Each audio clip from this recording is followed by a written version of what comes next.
For my 112 project, I created an evolution simulator. I started with the idea that over time and with natural selections, organisms should show some sort of evolution. Reproducing organisms in a finite environment that have information in their DNA will evolve over time.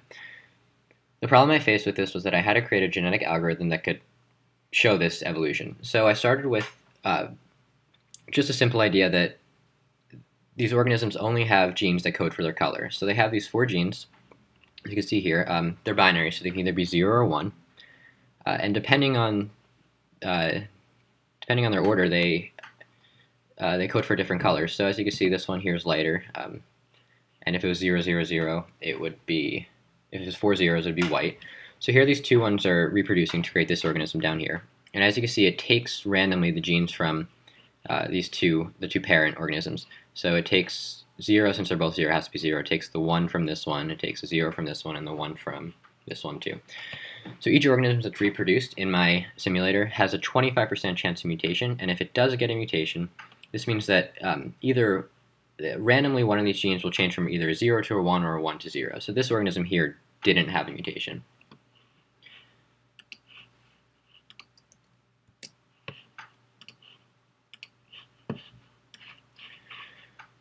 So here's the simulator running right now. This is the background environment that it's in. All of these here are cells. They each are a different color, and they each have their own genes that code for the color.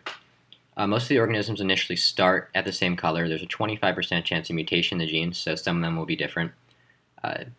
Over time, each cycle, 25% of the cells will be killed by a predator through natural selection because they're the furthest color away from the background environment, while 10% will be killed randomly. After all these cells die, these organisms reproduce to create new organisms that will fill in the dead cells. And when it does that, they have a 25% chance of mutation in the new cells. And as you can see, even with a 25% chance of mutation and 10% dying randomly, the organisms quickly adapt to their environment. So it should show up a graph of. So here's a graph. As you can see, they start. This is the average organism color. So it takes all the organisms, it finds their average color, and this red line is the background color. So it starts somewhere in the middle, and as you can see, it gets to the background color and it adapts, and it follows. It follows somewhat with the color of the background, and it does a pretty good job of this. So there's also a live version with live predators.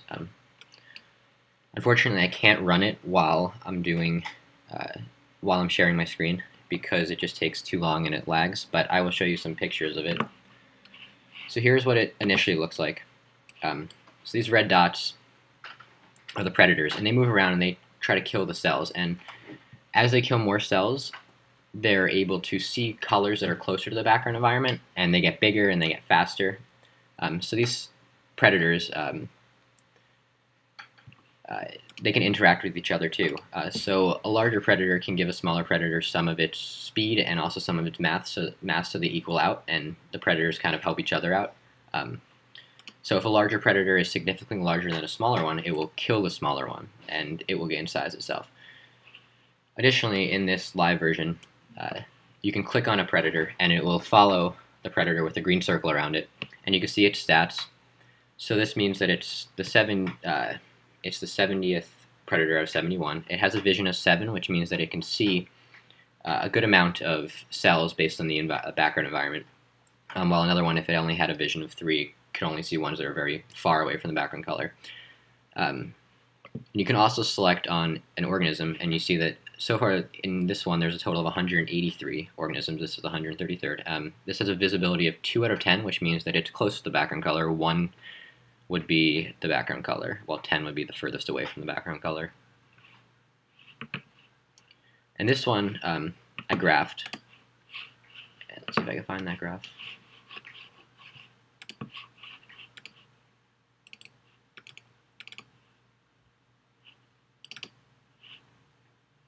So this ran for about 10 minutes. As you can see, it does adapt, it does change. The average organism color does change to get to the background color, and then it's not as close to the background color as the other one, but it still follows the path